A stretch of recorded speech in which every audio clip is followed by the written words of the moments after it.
आज मैं आपको बताऊंगा एक ऐसे होममेड शेक के बारे में जो विटामिन B12 की कमी को पूरा करने के लिए एक बहुत ही बढ़िया नेचुरल सॉल्यूशन है। अगर आपकी फिंगर्स और हाथ पैर बार बार सुन्न हो रहे हैं या अगर आप हर समय थकान फील कर रहे हैं तो शायद आपकी बॉडी आपको सिग्नल दे रही है कि उसे विटामिन B12 की सख्त जरूरत है। स्टडीज बताती हैं कि इंडिया में करीब 47% लोग यानी इंडिया की कुल आबादी का लगभग आधा हिस्सा विटामिन B12 डिफिशियंसी से पीड़ित है। लेकिन हैरान करने वाली बात यह है कि इतना कॉमन होने के बावजूद ज्यादातर लोगों को पता ही नहीं है कि उनके अंदर इस विटामिन की डिफिशियंसी है। तो आज के इस वीडियो में हम जानेंगे विटामिन B12 की डिफिशियंसी से दिखाई देने वाले कुछ ऐसे कॉमन लक्षणों के बारे में जो कि आपको जानना बहुत जरूरी है। साथ ही इसके वेज और नॉन वेज फूड सोर्सेज के बारे में भी हम जानेंगे और साथ ही एक ऐसा शेक भी मैं आपको बताऊंगा जो कि आप घर पे बना सकते हैं बड़ी आसानी से और ये आपकी B12 की डेली रिक्वायरमेंट को बहुत ही आसानी से पूरा कर सकता है। तो चलिए शुरुआत करते हैं और जानते हैं इन सभी चीज़ों के बारे में पूरी डिटेल के साथ। विटामिन B12 एक एसेंशियल न्यूट्रिएंट है, यानी आपकी बॉडी इसको खुद से बना नहीं सकती है और पूरी तरह से इसके लिए आपकी डाइट और आपके न्यूट्रिशन के ऊपर डिपेंड करती है। विटामिन B12 की कमी से कई तरह के सिम्टम्स पैदा होते हैं, लेकिन अक्सर हम लोग इन्हें कॉमन समझकर इग्नोर कर देते हैं, ध्यान नहीं देते हैं, जिसकी वजह से अंदर ही अंदर प्रॉब्लम बढ़ती रहती है। और इसीलिए समय रहते इसके लक्षणों को पहचानना हम सभी के लिए बहुत ज़रूरी है ताकि सही समय पर हम इसको टैकल कर सकें और इसके लिए कुछ ना कुछ काम कर सकें। विटामिन B12 की कमी का सबसे पहला और सबसे कॉमन लक्षण होता है बहुत ज़्यादा कमज़ोरी महसूस होना।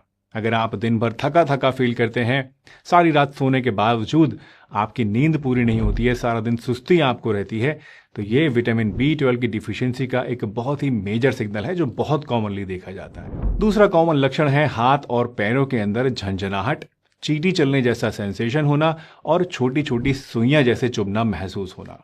दोस्तों, ये भी एक बहुत कॉमन सिम्टम है जो कि B12 की कमी से होता है। दरअसल विटामिन B12 की कमी नर्व्स को डैमेज करती है, जिसकी वजह से इस तरह के न्यूरोलॉजिकल सिम्टम्स हमें नजर आते हैं। अगर ये प्रॉब्लम्स आपके साथ भी रेगुलरली हो रही हैं तो ये भी एक साइन है जो कि इंडिकेट करता है कि आपके अंदर B12 कम हो सकता है। तीसरा लक्षण है पेल और जॉन्डिस्ड स्किन, यानी पीलिया की तरह आपकी स्किन का पीला पड़ जाना। अगर आपकी स्किन आपको येलो टिंट लिए हुए नजर आ रही है, लोग आपको बार बार टोक रहे हैं कि भाई आपकी स्किन पीली लग रही है, तो ये B12 की डिफिशियंसी का एक साइन हो सकता है। B12 डिफिशियंसी से नई रेड सेल्स का प्रोडक्शन स्लो हो जाता है और जब पुरानी ब्लड सेल्स मैच्योर होकर टूटने लगती हैं तो बिलीरुबिन नाम का एक सब्सटेंस रिलीज होता है जो कि आपकी स्किन को पीला बना देता है और ऐसा लगता है जैसे आपको पीलिया हो गया हो, बट एक्चुअल में ये B12 की कमी से होता है। चौथा लक्षण है मेमोरी इश्यूज और मेंटल फॉग। अगर आपकी याददाश्त कमज़ोर हो रही है, आप चीज़ें बार बार कहीं रखकर भूल जाते हैं, गाड़ी की चाबी रखकर भूल जाते हैं, किसी से अपॉइंटमेंट होता है तो भूल जाते हैं, तो ये भी एक बहुत ही कॉमन लक्षण है। साथ ही अगर आपको फोकस करने में अपने काम पे प्रॉब्लम हो रही है या फिर आप कंसंट्रेट नहीं कर पा रहे हैं किसी चीज़ के ऊपर, तो ये भी B12 डिफिशियंसी की वजह से हो सकता है। पांचवा लक्षण है मुंह के छाले होना और टंग में इन्फेक्शन से बार बार होना। ये एक अनयूजुअल लक्षण है लेकिन बहुत ही कॉमन है और अक्सर बड़ों और बच्चों दोनों के अंदर देखा जाता है।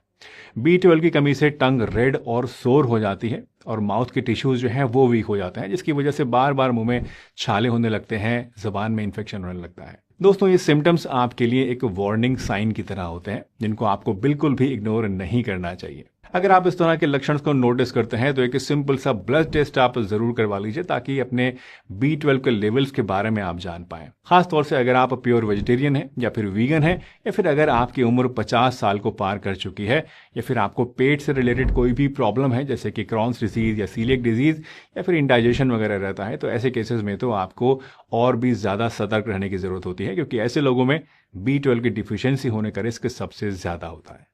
दोस्तों, विटामिन B12 की कमी को पूरा करने के लिए आपके पास दो सॉल्यूशंस होते हैं, दो तरीके होते हैं। पहला होता है डाइट की मदद से और दूसरा होता है सप्लीमेंट्स यानी दवाइयों की मदद से। डाइट की बात करें तो vitamin B12 mainly animal based foods के अंदर मिलता है। एग्स फॉर एग्जाम्पल B12 का एक बहुत ही बढ़िया सोर्स है क्योंकि सिर्फ एक एग के अंदर लगभग 0.6 माइक्रोग्राम B12 होता है जो कि आपकी डेली B12 रिक्वायरमेंट का करीब 25% है। यानी अगर आप दिन भर में सिर्फ 2 बॉइल्ड एग्स पूरे जर्दी के साथ खा लेते हैं तो आपके दिन भर की रिक्वायरमेंट का आधा हिस्सा इसी से पूरा हो सकता है। इसी तरह से फिश और चिकन भी B12 के अच्छे सोर्सेज हैं, तो अगर आप नॉन वेजिटेरियन हैं तो इन्हें भी आप हफ्ते में 2-3 बार जरूर खाइए। प्रॉब्लम तब होती है दोस्तों जबकि आप प्योर वेजिटेरियन हैं या फिर अगर आप वीगन हैं और इस तरह की चीज़ों को आप नहीं खाते हैं। ऐसे केसेस में आप दूध, दही, पनीर और इस तरह के दूसरे डेयरी प्रोडक्ट्स को इस्तेमाल कर सकते हैं, या फिर आप चाहें तो फोर्टिफाइड सीरियल्स जिनके अंदर आर्टिफिशियली B12 को ऐड किया जाता है, इनको आप ले सकते हैं। फल और सब्जियों की बात करें तो इनमें B12 बहुत ही कम मात्रा में होता है, लेकिन फिर भी अगर आप लेना चाहते हैं तो आप चुकंदर, मशरूम्स और एप्पल वगैरह को खा सकते हैं। वैसे इसके अलावा भी बहुत सारी ऐसी वेजिटेरियन चीज़ें हैं जो कि B12 आपको प्रोवाइड कर सकती हैं। इनके बारे में मैंने इस वीडियो में पूरी डिटेल से बताया है, तो ये वीडियो आप बाद में जाकर देख सकते हैं, तो आपको काफ़ी सारी और भी चीज़ें मालूम चल जाएंगी कि अगर आप वेजिटेरियन हैं तो आप और क्या क्या खा सकते हैं। तो देखा आपने, विटामिन B12 की कमी बेशक दोस्तों खतरनाक है, काफ़ी ज़्यादा कॉमन है, लेकिन इसका सॉल्यूशन बहुत ही सिंपल है।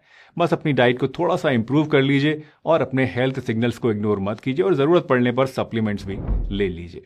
सप्लीमेंट्स की जहां तक बात आती है दोस्तों, तो आपको ज़्यादा लंबे समय तक B12 के सप्लीमेंट्स लेना मैं रिकमेंड नहीं करता हूं, लेकिन दिक्कत यही आती है कि जो लोग विटामिन B12 में डिफिशिएंट होते हैं, क्योंकि उनकी डाइट के अंदर उन्हें ये नहीं मिल रहा होता है, तो ऐसे केसेस में अपनी B12 की रिक्वायरमेंट को पूरा करने के लिए अगर आप B12 के सप्लीमेंट्स के ऊपर डिपेंड हो जाएंगे तो लाइफ लॉन्ग आपको ये लेने पड़ेंगे, जो कि रिकमेंडेड नहीं है और कई बार पॉसिबल भी नहीं होता है। ऐसे केसेस में मैं रिकमेंड करूंगा कि आप अपनी डाइट में कुछ ऐसी चीज़ें शामिल करें जो कि आपके B12 को नेचुरली पूरा कर सकें। और एक शेक भी इस काम में आपकी बहुत बढ़िया मदद कर सकता है, जो कि अब मैं आपको बताने वाला हूं। ये नेचुरल शेक है, आप घर पे बहुत ही आसानी से बना सकते हैं और इससे आपको अपनी दिन भर की B12 रिक्वायरमेंट का एक बड़ा हिस्सा आसानी से मिल सकता है और इसको वेजिटेरियन लोग भी बड़े आराम से ले सकते हैं। तो चलिए अब जानते हैं इस शेक के बारे में कि ये क्या है, कैसे बनता है और किस तरह से और किस टाइम पे इसको आपको इस्तेमाल करना है। इस शेक को बनाने के लिए आपको चाहिए 1 गिलास दूध, जो कि B12 का एक नेचुरल और इजीली अवेलेबल सोर्स है। इसके अलावा आपको चाहिए 2 खजूर बारीक कटे हुए, जो कि स्वीटनेस और एनर्जी के लिए बढ़िया है। 5 भीगे हुए और छिले हुए बादाम आपको लेने हैं, जो कि ओवरऑल न्यूट्रिशन को आपके बूस्ट करेंगे। और एक छोटा सा पिंच आपको चाहिए केसर का, यानी सैफरन का, फ्लेवर के लिए और एक्स्ट्रा एंटीऑक्सीडेंट्स के लिए। इसे बनाने के लिए सबसे पहले एक ब्लेंडर के अंदर आप दूध डालिए, फिर इसमें आप कटे हुए खजूर और रात भर भीगे हुए बादाम छिलका निकाल कर डाल दीजिए और लास्ट में 1 चुटकी केसर भी इसमें आप डाल दीजिए और फिर इन सबको आप अच्छे से ब्लेंड कर लीजिए, शेक बना लीजिए। बस आपका जो विटामिन B12 बूस्टिंग शेक है वो रेडी है। ये शेक न सिर्फ आपके B12 लेवल्स को सपोर्ट करेगा, बल्कि आपकी एनर्जी और इम्यूनिटी को भी बढ़िया करेगा, इंप्रूव करेगा, मजबूत बनाएगा बॉडी को। इसे आप रोजाना ब्रेकफास्ट में या फिर शाम को पी सकते हैं। दोस्तों, आप कितना खाते हैं ये मैटर नहीं करता है, मैटर ये करता है कि आप कितना पचा पाते हैं। लाइकवाइज आप कितना B12 लेते हैं ये मैटर नहीं करता है, आप कितना B12 एब्जॉर्ब कर पाते हैं ये ज्यादा इंपॉर्टेंस रखता है। टू मेक श्योर कि आपकी बॉडी में B12 सही से एब्जॉर्ब हो सके, कुछ बातों का ख्याल भी आप जरूर रखिएगा। नंबर 1 है अल्कोहल कंजम्पशन को कम करना। दूसरा स्टेप है अपने गट हेल्थ को इंप्रूव करना। देखिए, आपकी इंटेस्टाइन्स जो होती हैं विटामिन B12 को एब्जॉर्ब करने का काम करती हैं। अगर आपका गट हेल्दी नहीं है तो B12 का एब्जॉर्प्शन भी आपका स्लो हो जाता है। दोस्तों, उम्मीद है आज की ये वीडियो आपको जरूर पसंद आई होगी और इससे आपने B12 के बारे में बहुत कुछ जाना होगा, बहुत कुछ समझा होगा और इसकी मदद से आप अपने B12 की कमी को आसानी से पूरा भी कर पाएंगे।